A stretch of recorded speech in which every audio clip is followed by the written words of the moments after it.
Ich bin Wulf von Borziskowski, Geschäftsführer der All3 Construction Germany GmbH und Host unseres Podcasts Der Konstruktivist bei All3.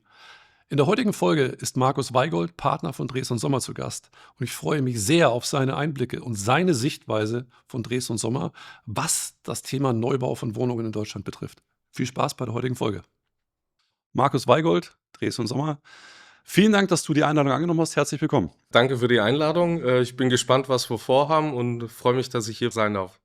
Erzähl mal ganz kurz was zu dir, zu deiner Vita, deinem Werdegang, aber auch zu Dres & Sommer und was du bei Dres & Sommer verantwortest. Ich bin Partner bei Dres & Sommer, verantwortlich für die Metropolregion Berlin, leite unseren Standort mit rund 500 Mitarbeitenden, habe 3 Jahre in Frankfurt verbracht, bin dort bei Dres & Sommer gestartet, habe allerdings auch mal was Ehrliches gelernt, bin Bauingenieur und haben noch viel vor, wollen immer die beste Leistung bringen, versuchen innovativ zu sein und irgendwo vorne dran zu sein, voranzugehen und Sachen anzustoßen, ja, zu pushen. Also erstmal herzlichen Glückwunsch. Ihr habt da gerade verkündet, dass ihr das erste Mal in der langen Firmengeschichte die Umsatzmilliarde erreicht habt. Ist ja jetzt auch keine alltägliche Aktion. Ja, danke, tatsächlich sehr aktuell. Also, was mir irgendwo wichtig ist, da stecken ja Projekte dahinter, Ja. da stehen Einzelprojekte dahinter, da stehen Menschen dahinter, die das jeden Tag machen. Und das ist eigentlich unser Ansatz. Wir suchen Lösungen und dann entsteht Wachstum. Ja. Wo siehst du aktuell, auch mit einem leichten Rückblick, die größten Hürden und die größten Hindernisse? Also ich glaube, zuerst mal ist es ein größeres Thema wie nur ein immobilienwirtschaftliches. Ja. Ja, weil es für mich eigentlich eine soziale Frage ist, wie es in unserem Land weitergeht, weil wenn wir keine Wohnungen haben und keiner mieten kann zu anständigen, normalen, vertretbaren Mietpreisen, dann wird es noch extremere Schwingungen geben. Also ist auch der Job unserer Branche, das anzugehen und das zu lösen. Ja. Was ist aus Dreso-Sicht da die größere Hürde? Warum passiert da recht wenig im Bauen? Also ich glaube, wir haben 3 Herausforderungen. Also man hat einen großen Bedarf, Ja. also Bauvolumen und Sonstiges ist da, aber die Produktivität fehlt. Ja. Non-existent, ja. In allen Industrien ist man die letzten Jahrzehnte produktiver geworden. In der Bauwirtschaft war es rückläufig. Richtig. Ja. Das ist ein Fakt. Zweite Herausforderung ist, dass wir einen maximalen Druck natürlich haben bezüglich Anforderungen. Genehmigungsfähigkeit, noch eine Anforderung zu Nachhaltigkeit, noch eine Berichtspflicht, all das passiert on top. Ja? Und der dritte Punkt ist im Endeffekt, dass wir, glaube ich, die Technologien haben. Also es ist auch kein Erkenntnisproblem, es ist auch kein Problem, dass wir es nicht könnten, sondern wir kriegen es teilweise noch nicht in die Prozesse rein, in die Strukturen der Immobilienwirtschaft. Und da muss man, glaube ich, bei allen 3 Punkten ansetzen, nicht nur bei einem. Du hast völlig richtig gesagt, Produktivität, Bau ist in der Produktivität rückläufig. Wie wir das sehen, wie ich das sehe, ist halt auch hier eines der großen Probleme Verfügbarkeit von Fachkräften. Und vor allem, wenn man sich die Statistik anschaut, bis 2035 werden allein in Deutschland über 1 Million Menschen den Bausektor verlassen. Ich sehe nicht, dass wir die ersetzt kriegen. Ich glaube, wenn man realistisch an das Thema rangeht, werden wir die nicht ersetzt kriegen. Welche Themen siehst du? Wie kann man das Problem lösen? Die Antwort kann eigentlich nur sein, da wir die Menschen nicht kriegen werden. Ich sehe es auch nicht, dass wir viel mehr digitalisieren, viel mehr auch, sag mal, in ganzheitliche Prozesse reingehen. Es gibt das Thema Robotik, es gibt das Thema, wo liegen die Daten? Und es ist einfach Must-have, wenn wir die Probleme lösen wollen. Aber welche Hindernisse siehst du beim seriellen modularen Bauen? Gibt es da was du bemängelst? Also ich glaube immer noch, dass eine psychologische Hürde da ist. Der ein oder andere hat dann viereckige Kästen Ja. und gerade in Berlin vielleicht auch den alten Plattenbau vor Augen. Also Psychologie ist das eine. Ich glaube auch, dass wir nicht auf dem richtigen Weg sind, wenn wir denken, es muss alles standardisiert sein und es muss alles in gleichen Formaten und Baukastenprinzip sein. Weil, glaube ich, am Schluss die Immobilienwirtschaft und die Immobilien dann doch zu individuell sind. Ja. Also glaube ich, dass der Schlüssel eigentlich darin liegt, dass wir, ich sag mal, individuelle Standardisierung haben. Sonst werden wir das nicht hinbekommen, weil es ist eben nicht alles gleich und viereckig im Bebauungsplan und an der Grundstücksgrenze und wo auch immer. Bin ich komplett bei dir, auch das Thema Architektur. Also, warum müssen Gebäude einheitlich aussehen oder warum müssen Gebäude, hässlich sein in Anführungszeichen? Also, ich glaube, dass wir mittlerweile mit der Technologie, die jetzt zur Verfügung steht, vor 3 Jahren vielleicht nicht, aber jetzt auch in der Lage ist, große Herausforderungen zu bewältigen und individuelle, schöne Gebäude zu bauen. Also, Design hat jetzt nicht unbedingt was damit zu tun, was im Gebäude passiert. Also, ich finde, das ist 'n Muss. Genau das ist der Punkt, den ich vorher ansprechen wollte. Und da müssen wir irgendwie Gegensätze vereinen. Also, unser Motto lautet ja auch „Uniting Opposites". Mhm, Es muss eben genau heißen, wir müssen standardisieren und auch modularisieren und einfacher bauen, mhm.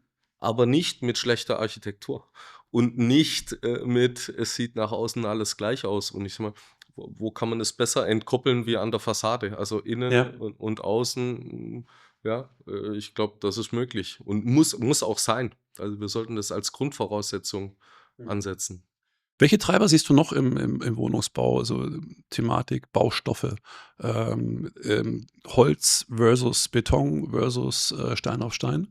Ich glaube, dass Holz natürlich eine große Rolle spielt. Also, wenn wir über CO2 reden, aber dann auch Ja, logischerweise die Vorfertigung, was auch Qualität angeht et cetera. Ich glaube aber auch, dass wir da nicht in Ideologiekampf, gehen auf keinen Fall, sollten. ja. Wir werden, nie alle Häuser aus Holz bauen und hoffentlich nie alle aus Beton, ja. Mhm, Ich glaube, wir brauchen alle 3 Wege oder alle verschiedenen Wege. Aber ich glaube, alle muss man auch anders denken, ja? Und, wenn ich sehe, dass dann wirklich noch, einzelner Stein auf Stein, jede Ecke wird neu geschalt, ich glaube, das kann es dann, nicht sein. mhm. Ich glaube, man kann mit allen Baustoffen viel, viel cleverer, planen und dann auch bauen. Wir haben ja im Vorgespräch auch über so ein 2 Dinge gesprochen und wenn man sich anschaut, es wird relativ viel über das Zinsniveau geklagt, aber du hast es treffend gesagt, es gab ja auch Zeiten mit 4, 5, 6% oder wenn die Generation vor uns vielleicht sogar zu 10, 12%. Es wurde gebaut. Ich sehe es auch so, dass Zinsen nicht der ausschlaggebende Punkt sind. Und, wenn man das jetzt mal in Relation setzt, ich glaube, wir haben die letzten 2 Jahre in Deutschland jeweils über 3.000 Insolvenzen im Bereich Development gehabt und sehr wahrscheinlich wird es 26 nicht großartig anders. Siehst du das als, zu Teilen 'ne Marktbereinigung oder siehst du da noch andere Treiber dahinter?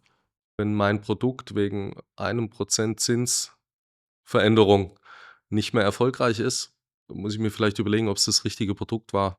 Ja. Oder ob es nicht vorher schon falsch war. Ich glaube generell, dass Zinsen keine Ausrede sein sollten. Da wird, glaube ich, eher, die Verantwortung weggeschoben. Wir müssen eigentlich auf jedem Zinsniveau, agieren können und dann liegt die Verantwortung, eher bei einem selbst, Ja. bessere Lösungen zu schaffen und, zu optimieren, produktiver zu werden, was wir an vielen Stellen tatsächlich nicht geworden sind in den letzten Jahren oder Jahrzehnten. Also, wie wir es sehen, ist halt das eine ist definitiv die nicht vorhandene Produktivität im Bau durch wenig vertikale Integration. Das zweite Thema ist definitiv, dass wir auf der Baustelle circa 80 bis 90% Menscheneinsatz haben. 60% der Kosten im Bau sind menschenbezogen. Die Menschen gehen uns aus.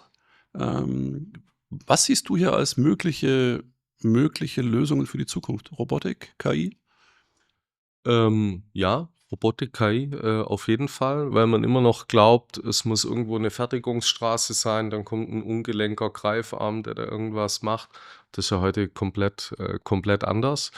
Und, von daher müssen wir, glaube ich, viel stärker denken, aber ganzheitlich. Wo Ja, sind Sensoren? Wie nehme ich das wahr? Wie kann ich einfach komplette Arbeitsabläufe anders denken? ja. Da gehört Robotics dazu. Ja, meine Erfahrung über die letzten 2 Jahrzehnte hinweg ist, wenn es Probleme bei der Umsetzung gibt, häufig beginnend in der Planung. In der Planung, vielleicht sogar vor der Planung, Ja, schon, wenn man irgendwo die konzeptionellen Grundsätze, legt. Wenn man da schon falsch abgebogen ist es schwierig, irgendwie noch eine passende Planung reinzubringen. Wenn die Planung nicht passt, dann wird es in der Ausführung schwierig. Deswegen haben wir auch für uns gesagt, wir müssen die Abläufe zusammenziehen. Also, wir beraten, wir managen, wir planen, in-house mhm. weil wir dann überhaupt erst Synergien, schöpfen können und einen durchgängigen Prozess, anbringen. Also, ich glaube, 'ne gute Überschrift ist immer Low-Tech, Ja. ja? Also, alles, was ich nicht also, es gibt ja auch schlechte Digitalisierung. Ja. Wir singen ja das Loblied der Digitalisierung, aber es gibt eben auch schlechte Digitalisierung und mein Lieblingsbeispiel ist immer der Lichtschalter, ja? Ich weiß gar nicht, wie es hier im Raum, ist. Vielleicht ist jeder von uns schon mal in diesem Besprechungsraum gestanden, Mhm. wo irgendein Panel ist, Ja. wo dann am Schluss 5 erwachsene Männer und Frauen davor stehen und sagen: „Ich glaube, hier muss drücken. Ah, ne, da geht's Licht an. Ach ne, die Jalousie.“ Ja. Und die einfachste Lösung ist vielleicht einfach an, aus. Also, das geht auch. Ich glaube, ich bin großer Verfechter von Vereinfachen durch Weglassen, ja, einfacher machen, da und das hat Auswirkungen auf die Planung, auf das Bauen und auf den Betrieb. Alles, was nicht da ist, muss auch nicht betrieben werden. Für mich ist auch der Punkt, wenn man sich mal anschaut, in Deutschland gibt es 29 Millionen Quadratmeter Wohnraum im Status zum Bau genehmigt, nicht begonnen. Statistisch werden 60% der Projekte nicht begonnen, hauptsächlich aus Kostengründen. Was mir in letzter Zeit leider häufiger begegnet ist, wenn du dann ein Projekt bauen willst und du willst zum Beispiel die Bauart ändern, dass dann die Verwaltung sofort „Nein“ sagt, obwohl mittlerweile eine Tendenz da ist, anders zu bauen. Man muss anders bauen, um günstiger zu werden, weil wir können es einfach nicht mehr leisten. Und ich sehe es auch so, fehlender Wohnraum ist ein Hindernis für Wirtschaftswachstum, vor allem in den Regionen, wo hingezogen wird. Als letzter Punkt von mir, der Konstruktivist bei All 3. Deine 3 Wünsche an die Bauindustrie, Fokus Wohnungsbau, was man vielleicht anders, besser, schneller machen könnte? Mein erster Wunsch wäre, dass wir auf uns selbst gucken und nicht auf andere. Also, keine Ausreden suchen. Die Politik, die Verwaltung und die Zinsen, ja, die sind so, wie sie sind. Das ändert sich oder nicht. Das ist wie das Wetter, ja. Ja, Zweiter Punkt, wir müssen Sachen vielleicht auch mal starten, wenn sie erst bei 80 oder 90% sind und nicht ja. 100,0%. Also, wir brauchen vielleicht dieses Pilotprojekt. Mach die ersten Schritte, mach den Pilot und guck, dass du's, die ersten ein 2 Male mit Partnern weiterentwickelst und in die Skalierung bringst. Also machen statt, Bedenken, tragen. Mhm. Dritter Punkt, ich glaube, dass wir es gemeinsam machen müssen. Mhm. Ich glaube, dass genug für alle da ist, wenn ich ehrlich bin, für Berater, für Bauunternehmen, für Planer. Wir haben vorher diskutiert, Köpfe sind knapp, Ressourcen sind knapp, alles ist knapp. Und ich glaube, da hat jeder seine Wiese, wo man sich austoben kann. Also, wir müssen das zusammen machen, weil einer allein wird es nicht lösen.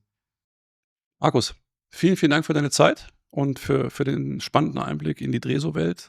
Hat mir Spaß gemacht. Danke für dein Feedback und ich würde mich freuen, dich in Bälde wieder zu sehen. Gerne auch zu einer zweiten Folge hier. Danke ebenso, hat mir auch Spaß gemacht und bin gern wieder da.